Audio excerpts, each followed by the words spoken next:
Kain hitam terlepas dari cermin perunggu. Pria ini menatapnya. Dia tidak bisa menahan diri dan melangkah lebih dekat. Pada saat ini, suhu di sekitarnya tiba-tiba turun tajam. Hutan yang hangat seperti musim dingin yang lewat. Saat pria itu sadar kembali, dia dan rekan satu timnya merasakan tekanan kuat yang sangat familiar. Mereka tahu bahwa wanita menakutkan itu telah datang. Seperti yang diharapkan, di tengah sekelompok kavaleri hitam, muncul seorang wanita menunggangi singa putih. Wanita itu memiliki rambut dan kulit seputih salju. Aura wanita itu sangat arogan menunjukkan statusnya yang mulia.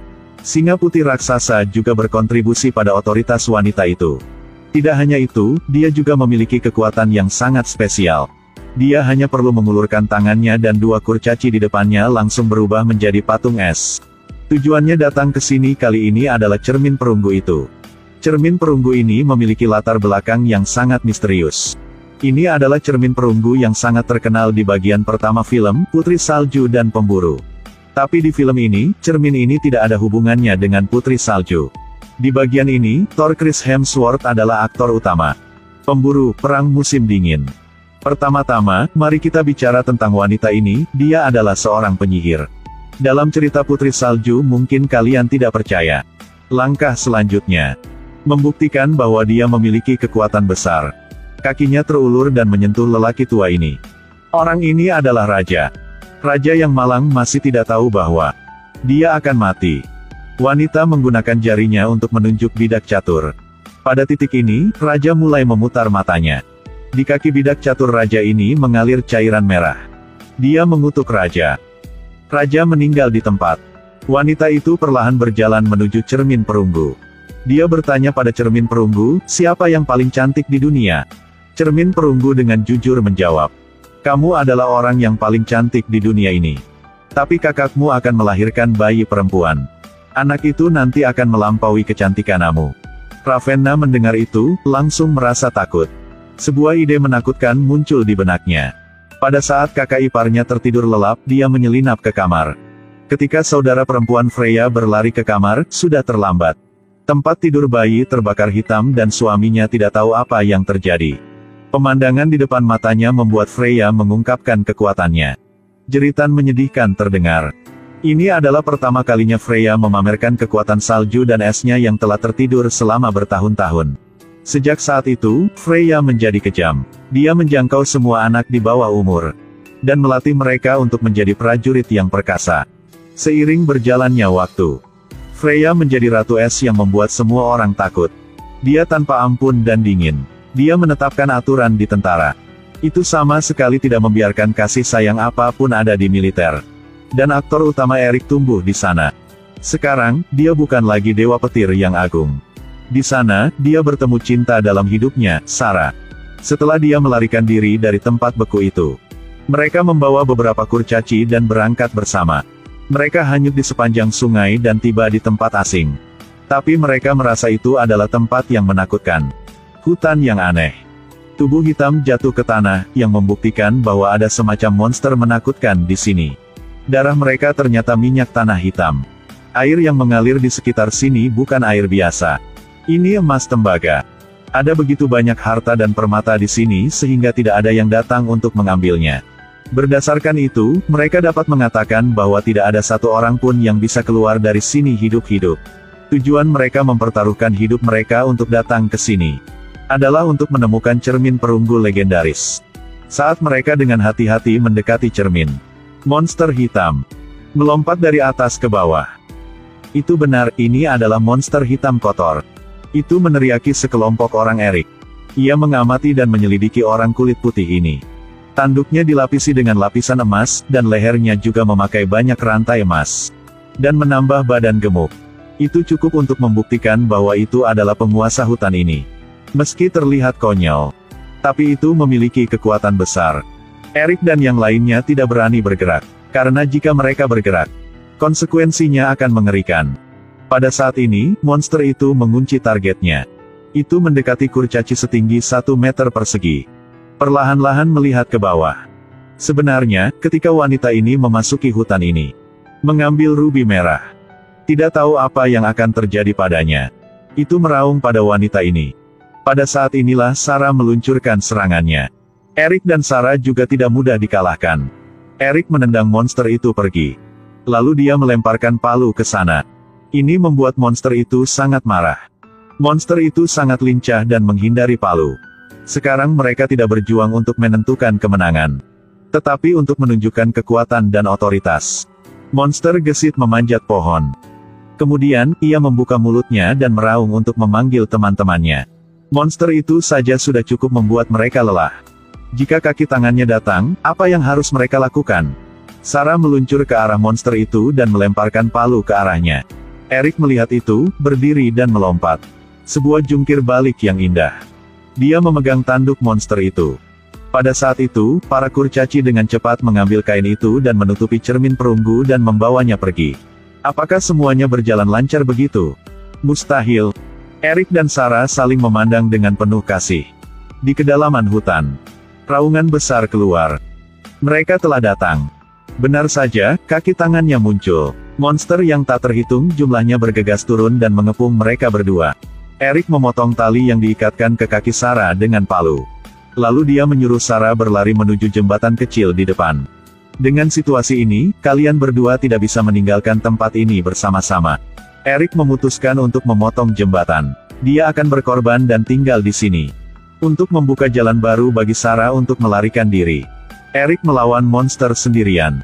Segera setelah itu, mereka mengelilinginya. Mungkin dia harus mati di sini. Mustahil. Pada saat kritis, Sarah menemukan cara. Darah monster itu adalah minyak tanah. Dia menggunakan panah dan mencelupkannya ke dalam darah monster tadi. Kurcaci membantunya menyalakan api. Sarah memusatkan perhatiannya dan menembakkan busur dan anak panahnya ke monster. Segera monster-monster itu dilalap api biru. Mereka dibakar sampai mati. Erik juga lolos dari kematian. Mereka mempertaruhkan hidup mereka seperti itu hanya untuk mendapatkan kembali cermin perunggu. Tapi asal-usul cermin ini. Kita harus kembali ke masa ketika Putri Salju memimpin 7 kurcaci. Untuk membentuk pasukan. Dan menggulingkan kekuasaan Ratu Ravenna. Mereka dengan lancar mendapatkan cermin perunggu misterius itu. Seperti cermin dengan kekuatan sihir misterius. Setiap kali Putri Salju melihatnya, dia merasa sangat tidak nyaman. Dengan enggan, dia harus mengirimnya ke tempat rahasia. Tanpa diduga, dalam perjalanan untuk mengangkut. Cermin itu dicuri oleh monster.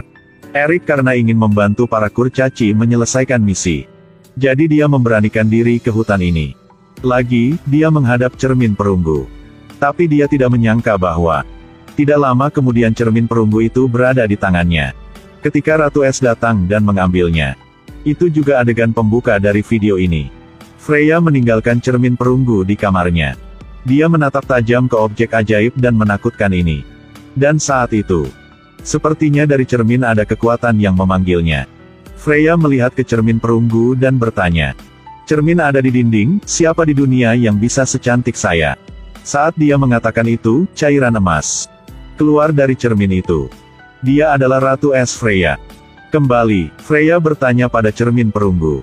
Siapa yang paling cantik di dunia? Saat dia mengatakan itu, cairan emas keluar dari cermin. Itu terus mengalir ke arahnya.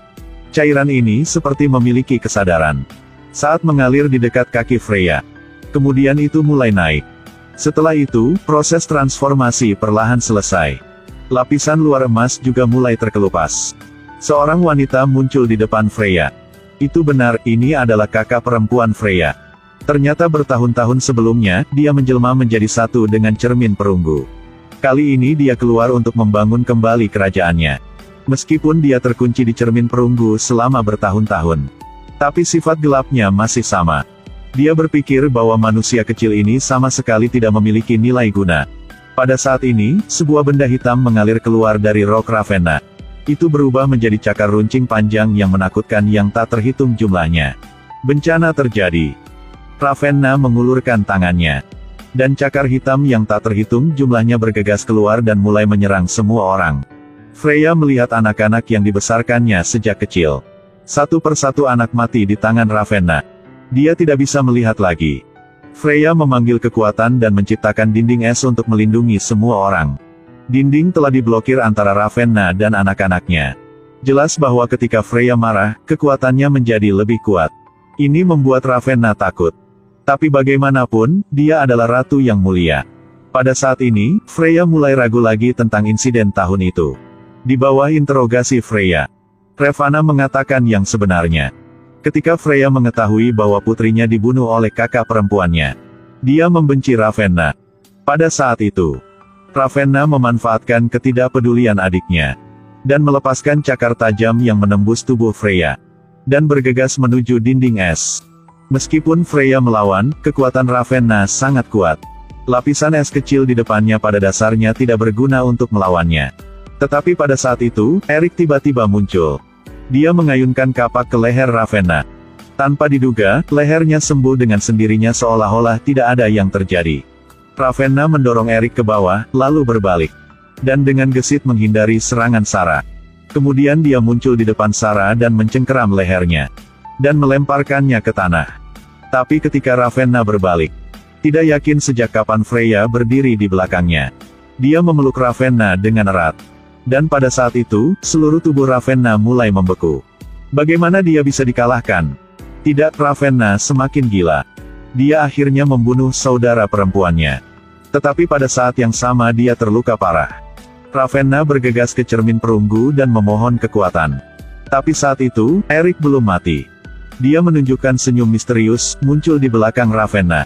Dan ketika Ravenna mengumpulkan kekuatannya, Erik dengan cepat bergegas ke arahnya. Meskipun dia tidak bisa menyentuh tubuh Ravenna, tapi dia memberi Freya kesempatan. Dan Freya menggunakan kekuatan terakhirnya untuk meluncurkan ke cermin. Mengubah cermin menjadi cermin es. Dan Ravenna masih mencoba membunuh Erik. Erik setelah memotong cakar Ravenna, melemparkan kapak melalui dia. Dan terbang menuju cermin yang telah disegel menjadi es sebelumnya. Langsung hancur. Pada saat yang sama, Ravenna juga berubah menjadi patung perunggu. Dan kemudian pecah menjadi 100 keping. Freya juga sekarat sekarang. Dia melihat dirinya menggendong putrinya dan duduk di sana. Dengan mata sedih melihat ke arah Erik dan Sarah. Lalu ucapkan sepatah kata. Semoga beruntung. Lalu dia mengambil nafas terakhirnya. Para orang yang pernah dibekukan olehnya juga telah dihidupkan kembali. Film berakhir di sini. Faktanya, setiap orang memiliki cermin yang mencerminkan dirinya sendiri. Kita berada di cermin, terkadang bersinar. Terkadang sedih. Tapi bagaimanapun caranya, selama ada pancaran cinta di hati kita, cermin itu akan selalu melindungi batin kita. Selamanya tidak pernah rusak. Film ini sangat bagus. Semoga semua suka film ini. Saya jelas seseorang yang bisa mengandalkan kecantikan untuk menghasilkan uang. Tapi masih duduk di sini untuk review film bagus untukmu. Jangan lupa follow page saya.